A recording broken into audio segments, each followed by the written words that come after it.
Okay.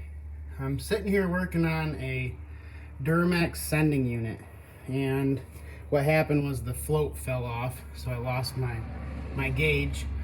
But I'm working on installing this ring again, and I'm having some troubles getting it to actually spin on. For the sake of conversation and seeing what we're dealing with here, here's the same truck with no bed on it, and I'm trying to spin this retaining ring, and this is at an angle, so it's compressing the big O-ring gasket that's under here, and it has to go until this clicks into that detent.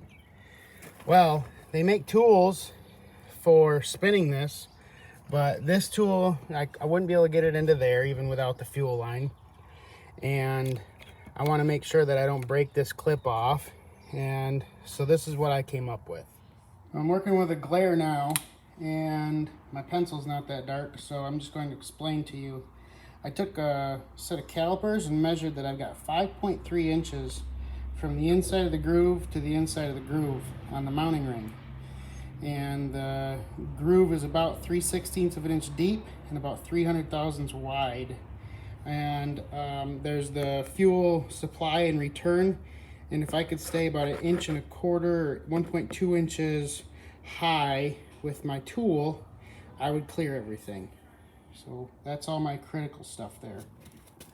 So here's what I built. I've got some 3/4 by, I think it's 1/4, it might be 5/16 stock, and it fit in the gap, and I notched that one because the little retaining clip that holds the ring in place needs that clearance right there. So my gap is 5.3 inches.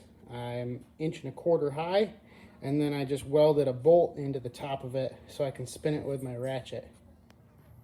So once again, out in the open, you can see that that clip does clear. Everything's gonna push along just fine.